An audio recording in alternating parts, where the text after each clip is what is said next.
and welcome to Experience This, Season 2, Show number 3.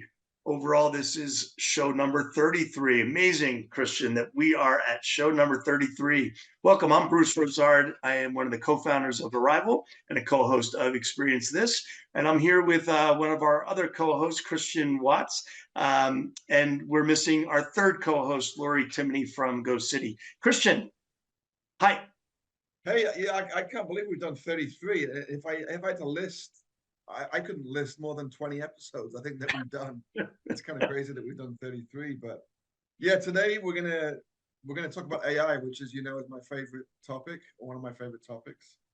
I did a thing on LinkedIn, I think it was last week, my sort of top 15 things, interesting things for me for AI in year one. I'm calling 2023 year one of Gen AI, even though you're going to get all these people that say I've been doing this for decades and this and that. It was year one of Gen AI for majority of the world. For the masses. Yeah, it was for the masses.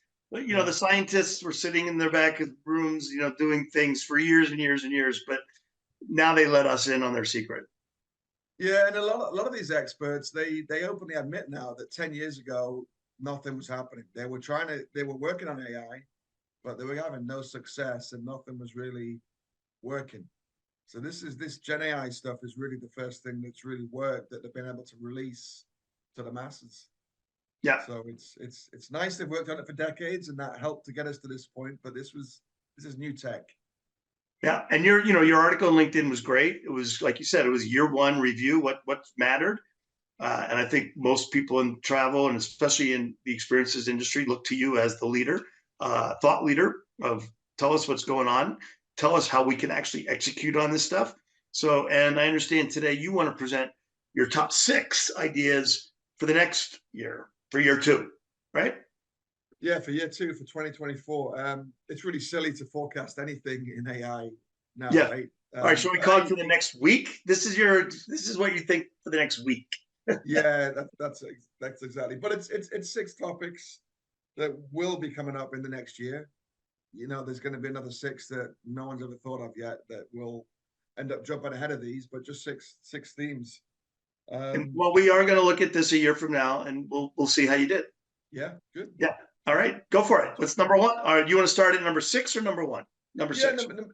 Number 6. And some of these were on obviously year 1 as well. So number 6, and this wasn't, but Google's just on every list, no matter what you're talking about, right? There's a place for Google on a list of topics. Google didn't do a good job in 23 of Gen AI, right? They do have Google Bard.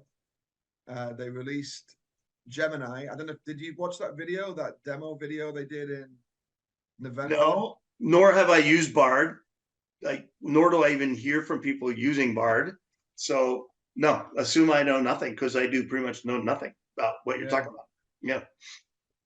First, I think there's a problem with the naming of this stuff, right? So it's OpenAI has ChatGPT and GPTs, and they have DALL-E for images, and I think this is all confusing.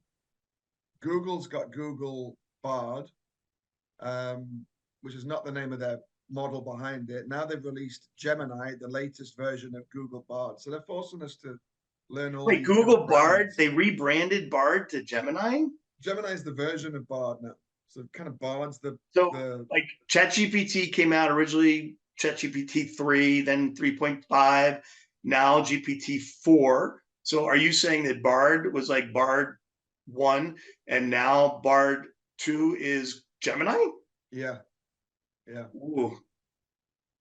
Yeah, and that's how they did this latest announcement. So the one, I think it was end of November, they did this video, and it was really cool.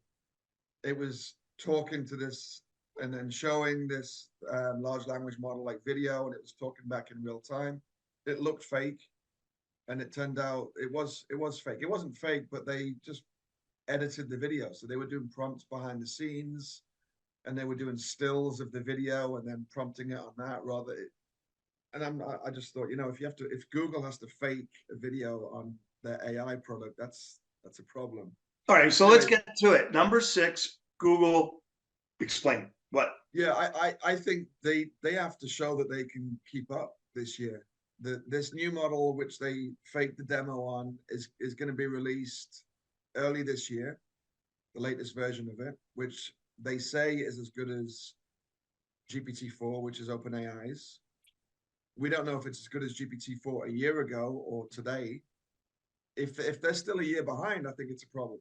I don't know if any of these people can catch up or can overtake where OpenAI is. So your point of number 6 is challenging Google to catch up, and will they or not? So you're not making a comment that you expect XYZ from Google. Your comment is, let's watch what Google does, because they're Google, and let's watch it. But that's it. That's number 6, period. Yeah, and if they can't catch up now, I don't know if they're always going to be 6 months to 12 months behind. I mean, not to say that if they can't catch up now, they never will. That's silly. But if they are going to remain 6 to 12 months behind, that's significant. You can't be 6 months behind in this space. OpenAI is going to take the space Continue and own it and build the space. Yeah. That's pretty worrying for Google, I think.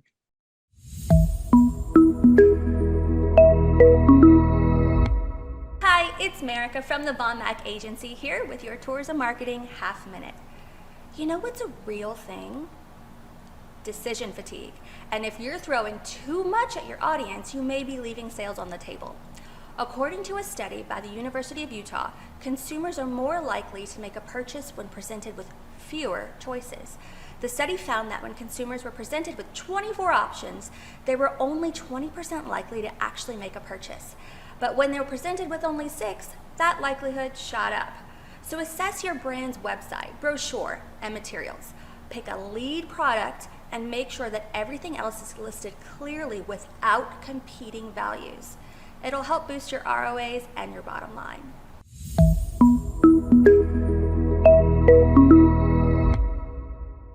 Okay, number 5. Number 5 is a new one. Robots. I never talk about robots. Everyone loves robots. Does everyone love robots? What do you mean? Everyone loves to talk about robots, like the home robot that goes to get you drink and all that. It's an interesting. Yeah, well, I mean, we have one of those home robots that cleans our floors, right? That gets stuck in the freaking chairs. It's not really that great. There's a Chinese restaurant near us that was using robots for bringing food to the tables. They're out of business, so I think they were a COVID casualty. But what do you mean by robots? The generative AI is coming to robots, right? Because now the robot now we've got vision. So now the robot that's walking around your house can learn with its vision, with its camera. So it's doing machine learning, basically. The same thing Teslas are now doing because of Gen AI. So Tesla's now learning with its camera rather than its pre-training. So they're becoming much smarter, much quicker because of generative AI.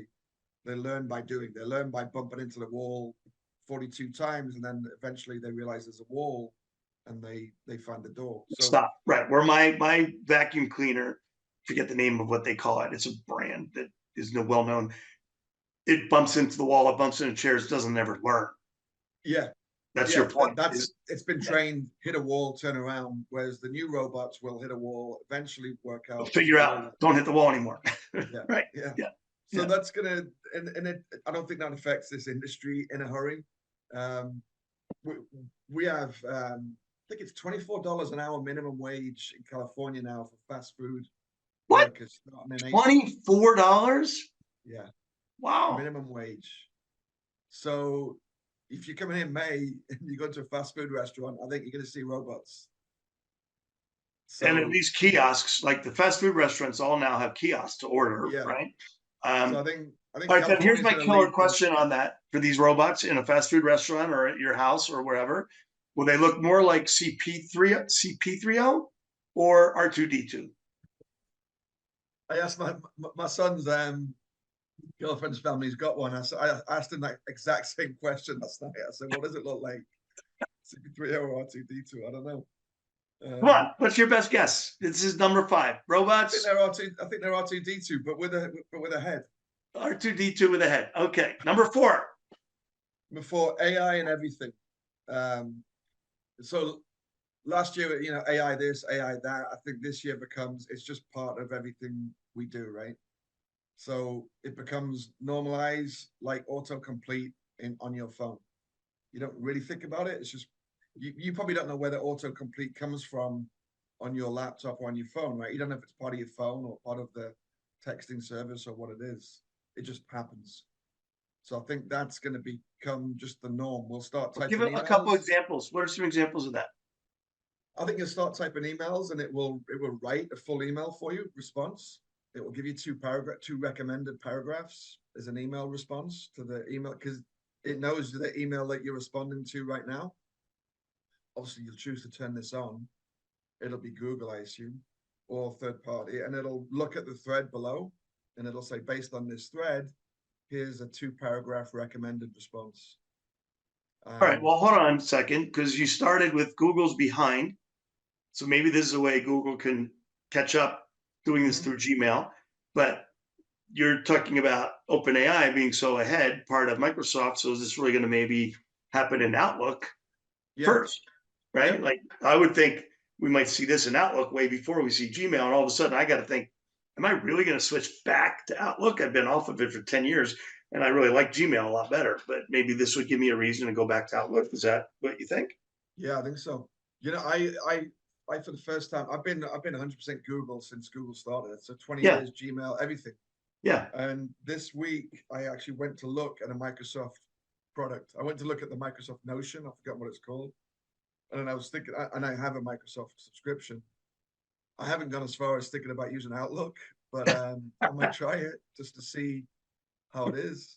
That's significant, right? When people are If people started going back to Outlook, they really want you going to Bing and they're, integrating OpenAI and ChatGPT into Bing. Chrome, I don't think has really done much with that. Is there much between the browsers that you think is significant?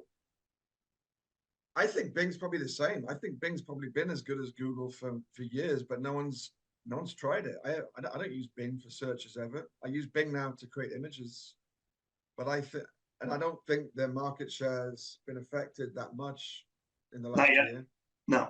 But if they keep ahead, that might start moving. So we're on number 4. One more example. Oh, you said AI is everything, or AI in everything. In everything. So give us one more killer example. So you'd be doing a PowerPoint in a slide in Google Slides or PowerPoint in Microsoft, and you want to do a presentation for Arrival on the Gen Z traveler, and you'll just give it an outline and you'll say, create me 10 slides, and it'll produce 10 slides for you. And I can feed in our research, right? So give me a deck. Here's our research. Here's our voice, our point of view that we like to use. Here's 10 images to start into the prompt. Now give me a deck. And with the objective of the deck being whatever, a research prospectus, a sales deck, a blah, blah, blah. Yeah. Yeah, exactly. You tell it all of that. It can do images for you if you want it to produce images. If you already have them, great. But you'd say, I'm presenting 10 slides to 800 people at an Arrival conference. And the objective is to teach them about the Gen Z differences in how they book travel. Here's the research, go. Yeah. And then it will produce 10 slides for you. Are we ready for that today? Can it do that today? It can do slides today. I don't think it's great. I've tested it more on the Google side, which is not great. I haven't tested it much on Microsoft's is Copilot now, right? So all their AI is called Copilot. I need to test the slide thing on that, but yeah, because PowerPoint is Microsoft. So yeah. Okay.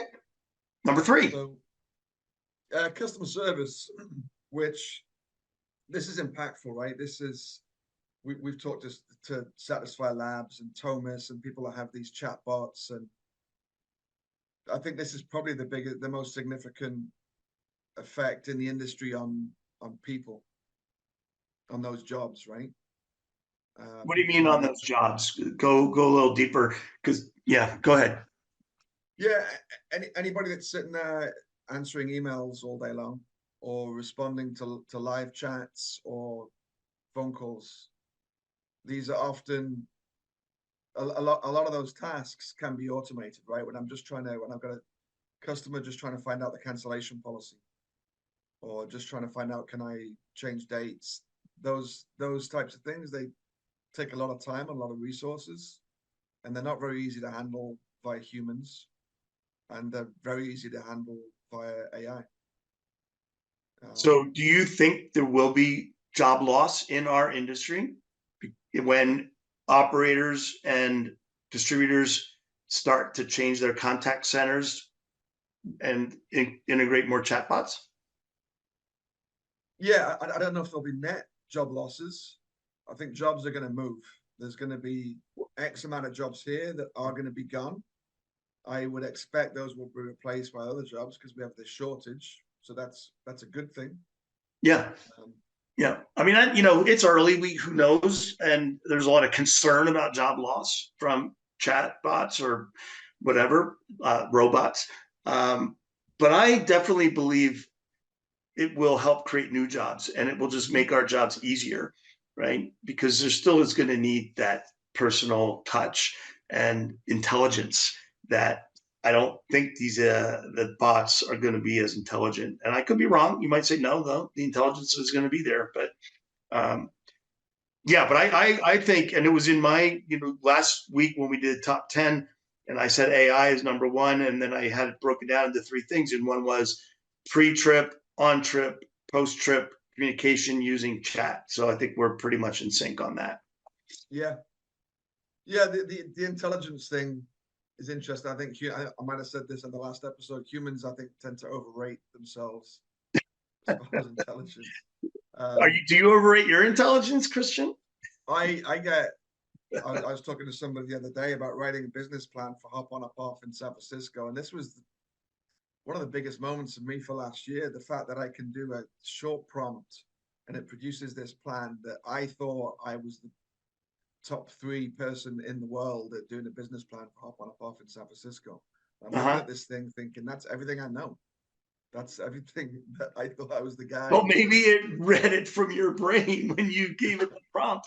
Yeah, I find that disturbing. But the last thing about customer service, I think, if you're running a contact center with 10,000 people, I think that's impacted immediately. For sure. Probably already has. I've heard some anecdotal stories of big cuts in those spaces. And most of them, the majority are offshore already. So how does that affect things? Or, there's a lot like in the Midwest, contact centers in Nebraska and North Dakota, South Dakota, places like that. And I'm sure those people are looking in the mirror, thinking about what their next role looks like, right? Yeah, and then I think people that are trying to fight this, because it's often for people's first instinct is to fight and push back and say, no, the AI is not going to work, but yeah, it is going to work. And I think travel agents is another example. If you're a travel agent, great. We still need travel agents, but you have to use AI. A travel agent that's not using AI now is a less valuable travel agent, and the one that is going to be better than you. Well, let's talk about that for a minute. That's totally relevant. And I actually was talking to someone about this yesterday. First of all, they're not travel agents anymore. They're travel advisors.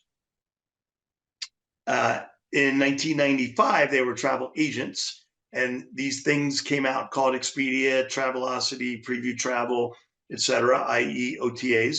And there were lots and lots of travel agents at the time who made all their money writing airline tickets and getting a 10% commission. That was really their main cash cow. Those travel agents who didn't provide a lot of value other than writing airline tickets, they're the ones that went away. It was like, wait, OTAs are going to make travel agents go away. Well, it was the ones that aren't providing value. They went away. Travel advisors now are, they're having a comeback. And when they provide value, I want to take a trip to Europe and I need blah, blah, blah, or I'm going on a cruise. Which cruise should I take? They're alive and well and thriving and not being replaced by OTAs. So now we come here and you're talking about AI. Isn't it going to be kind of the same thing? The travel advisors who get AI and can take advantage of whatever tools are going to be built for travel advisors are going to thrive and be more successful. The travel advisors that are more old school and don't dig into the AI might be the ones that start to go away.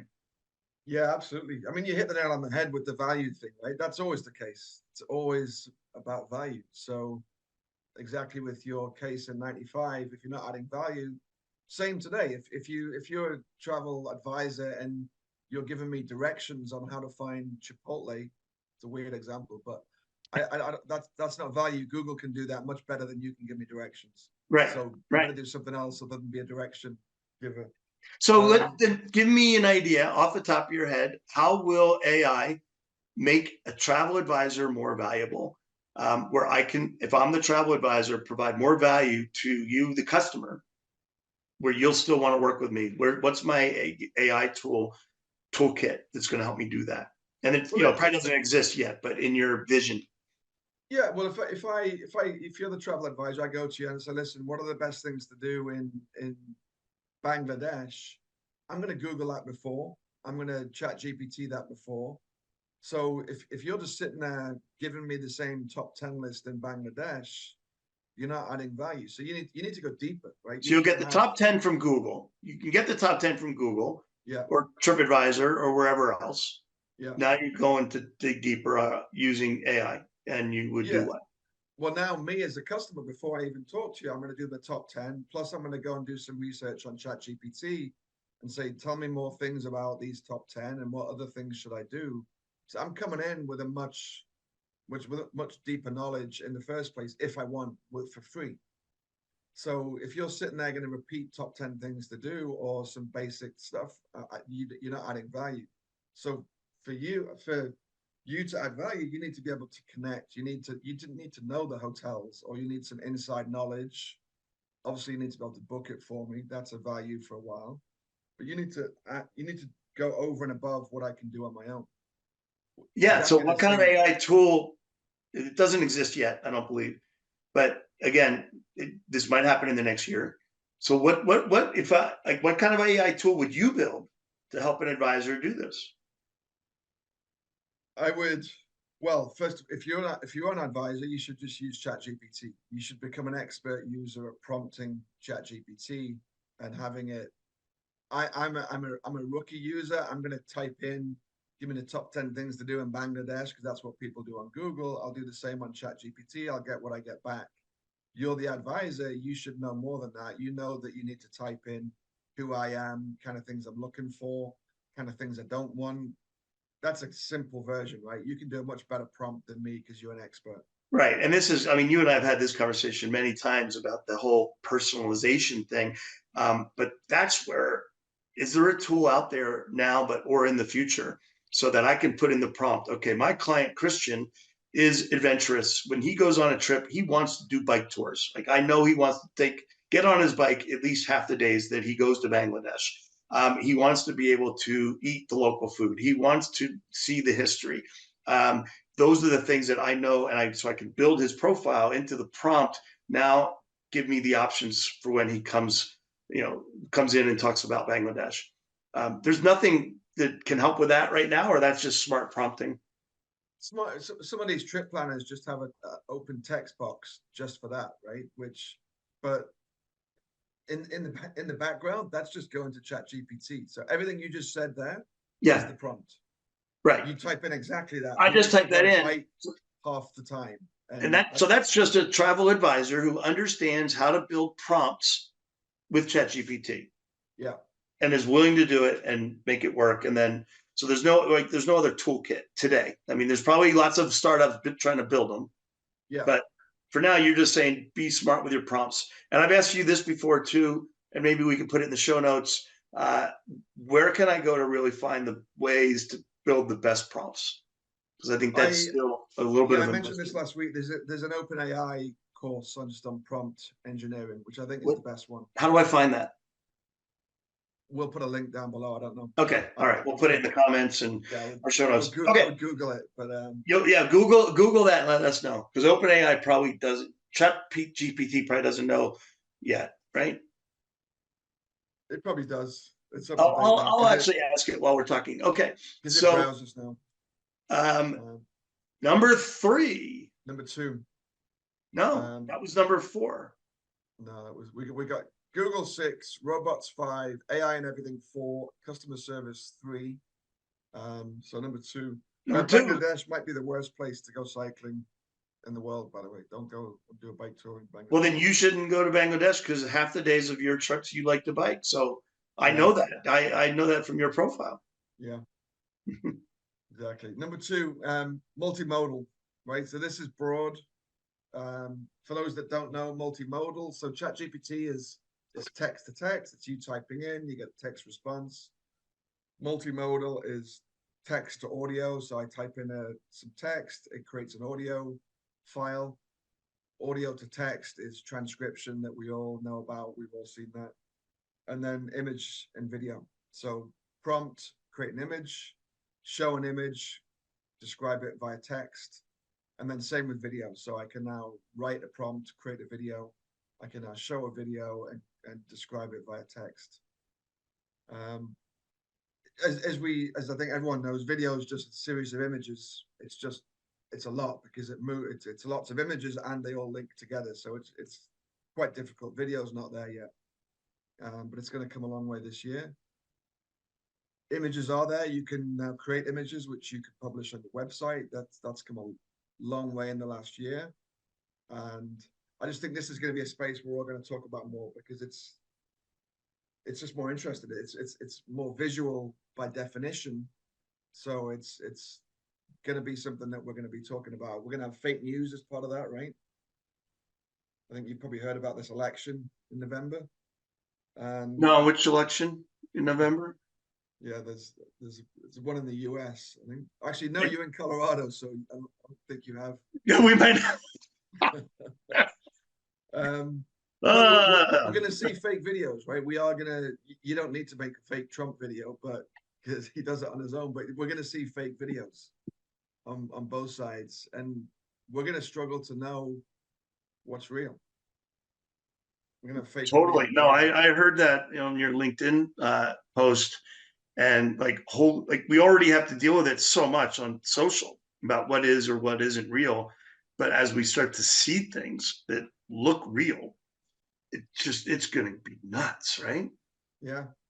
And was that fully generated or was it just edited? We've all seen the edited versions of there's lots of edited versions of Biden doing this and doing that, but in the future, is that just edited or was it just generated or was it enhanced? Or I don't know if we're going to know.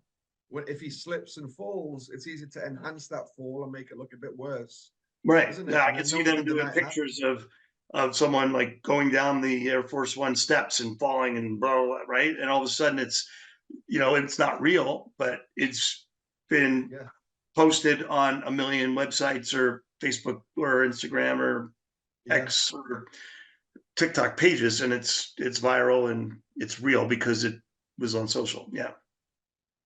So that's probably that's definitely a negative part of it, but we're going to have to deal with that as a society. Who knows how that goes? Right.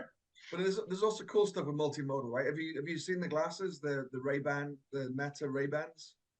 I have not seen those, and I haven't heard lately about what Apple was going to come out that was supposed to be really revolutionary. Well, they've got their big glasses coming out, I think Feb 3rd or something. Well, that's in like 3 weeks. Yeah, those are $3,500 and they're goggles, right? Those are but they're like walking around the street. Yeah. But the I might have to buy them on the Experience.This budget as a test so we can talk to them. What do you think? Do we have that in our budget? Yeah, if you can get like a 95% discount, then you'd be 10% of the way there. The Ray-Bans though are the Meta, right? They're Facebook, and they've got a camera and they've got audio, so it comes through the glasses themselves, and then they've got the mic which talks to the large language model, the Meta, which is of course long. So a step way ahead of Google Glass, like one of Google's true fails, right?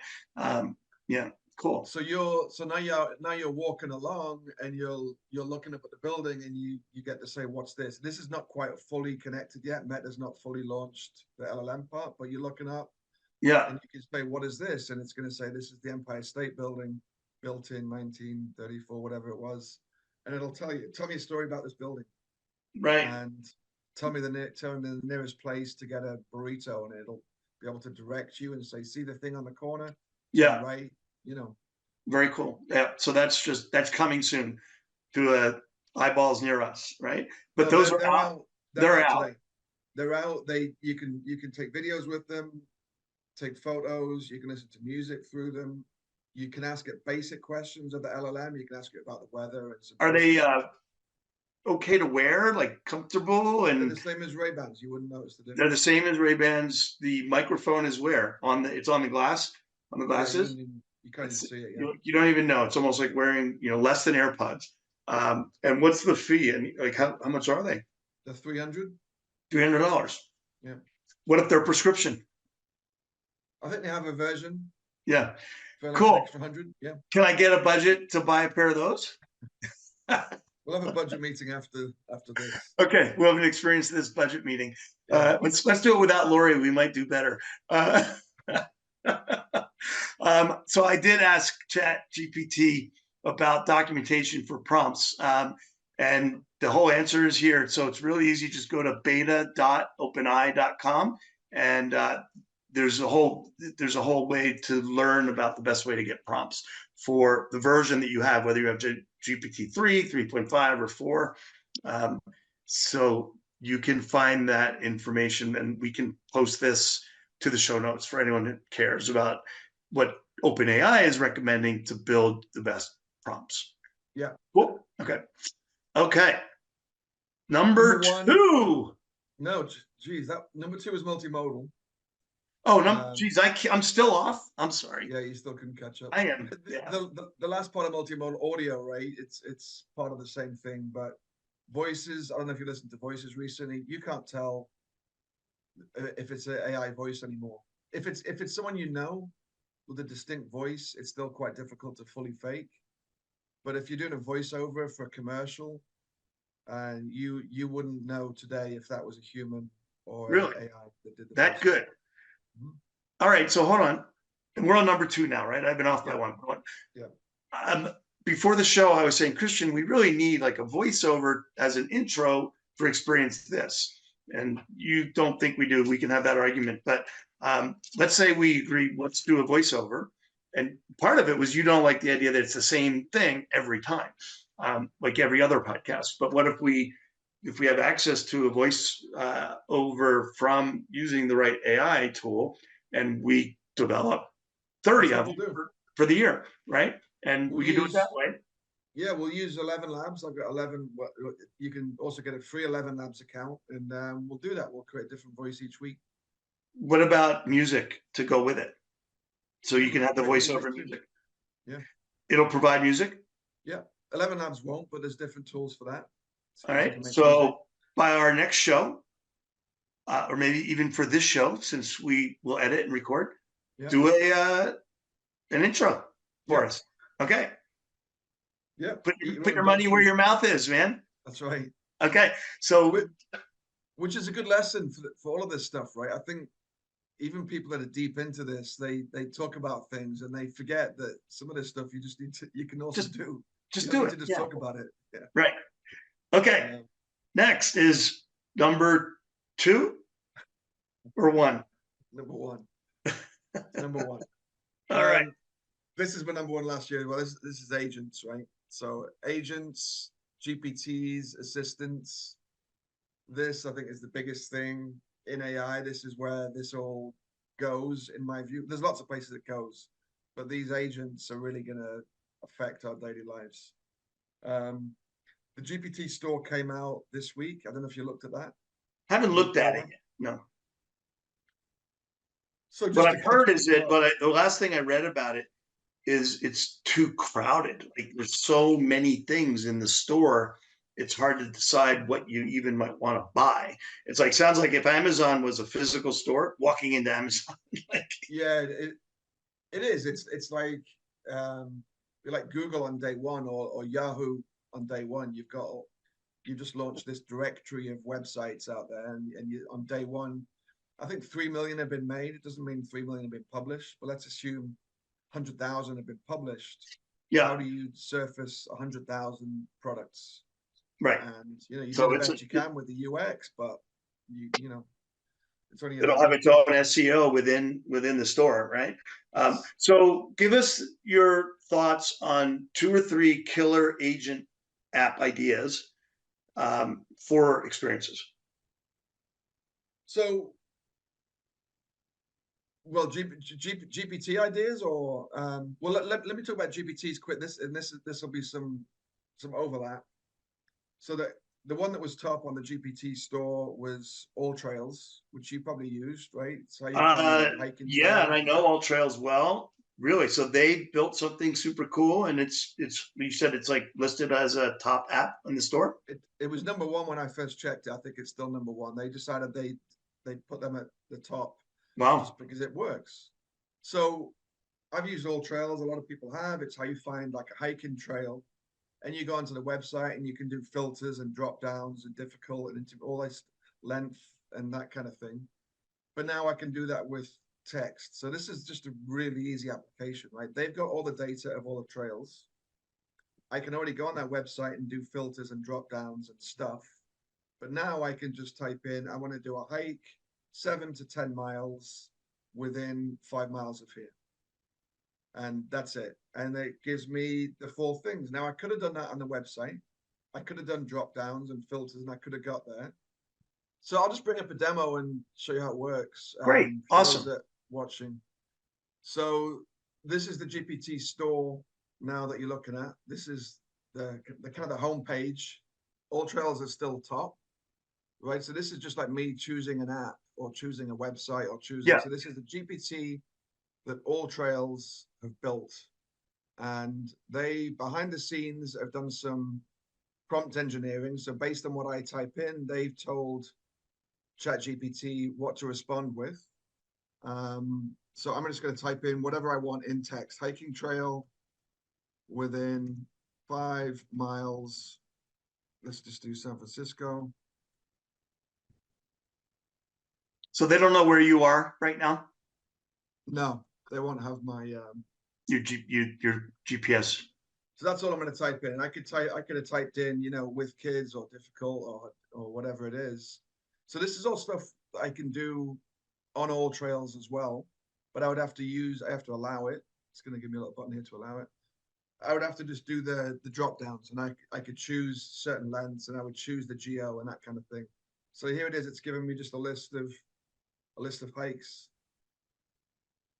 within 5 miles or 5 to 7 miles, and it's telling me all about them, how difficult, the elevation gain, all that. Yeah. So this is not that much different than their website. So it's not. Go a little deeper. Let's filter this, right? Like, well, it's now I could do another prompt, right? So I type in again, and I would type in something like, I want to be able to see the Golden Gate Bridge. Let's see how good it is on that. So the difference really here is that I can type in whatever I want. So I can ask it to send me 4 options. Yep. And I can do the filters however I like. You want to see the Golden Gate Bridge, and you want the hike to be under 5 miles. Yeah. Well, I just did the Golden Gate Bridge one. So now I got to allow again, which is annoying. So now it's searching again. We'll see how it does on that. So it's not that complicated what they've done.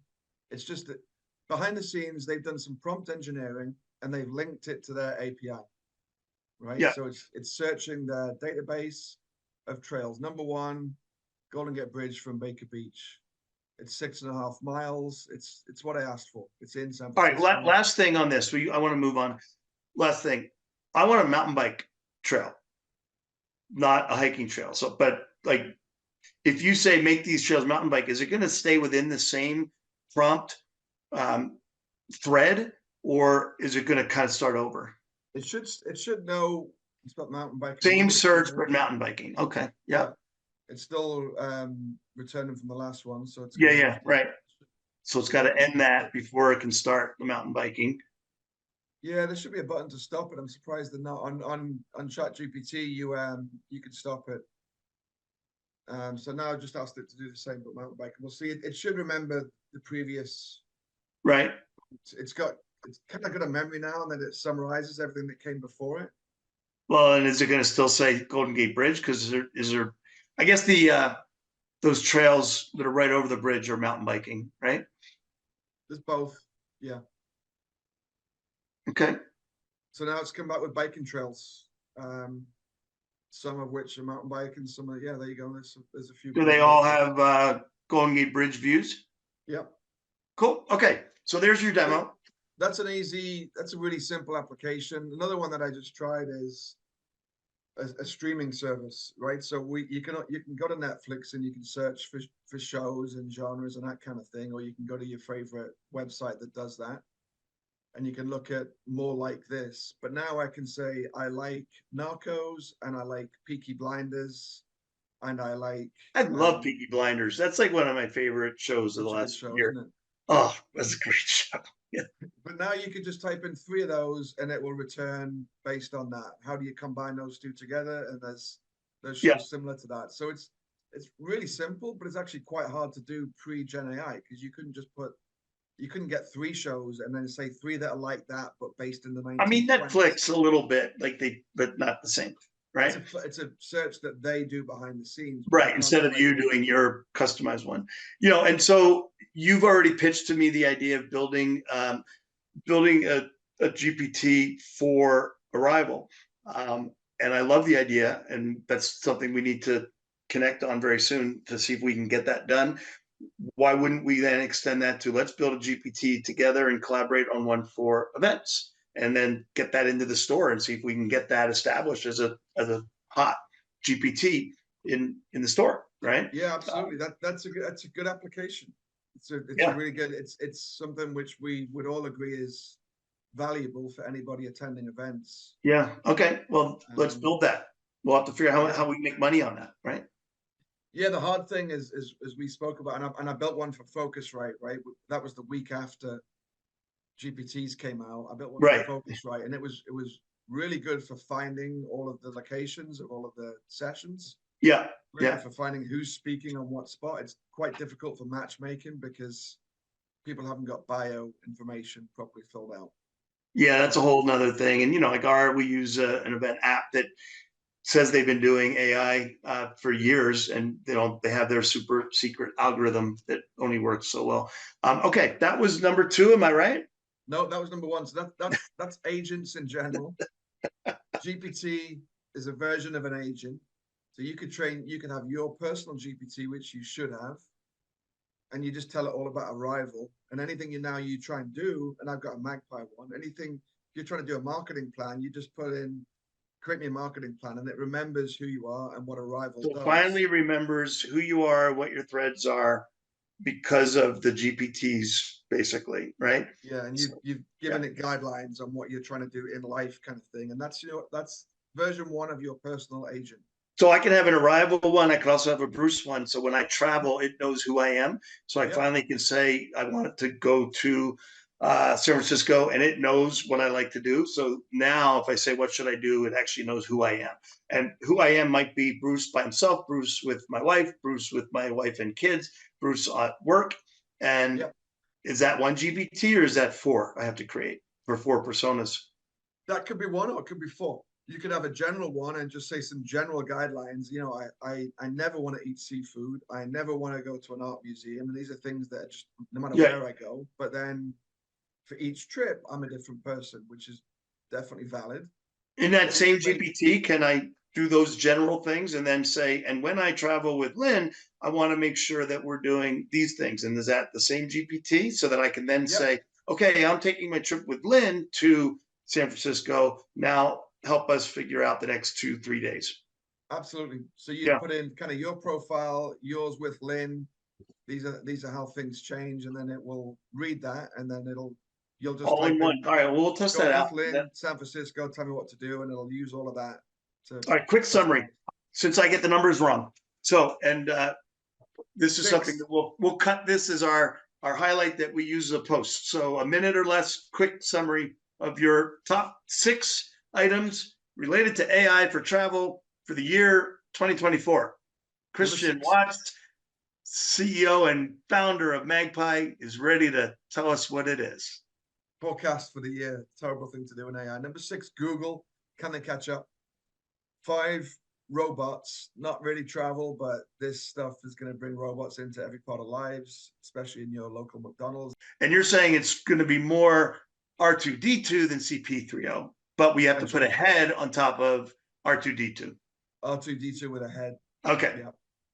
Yeah. Number 4, AI and everything. So AI is part of your Google Docs as part of the software that you use every day anyway.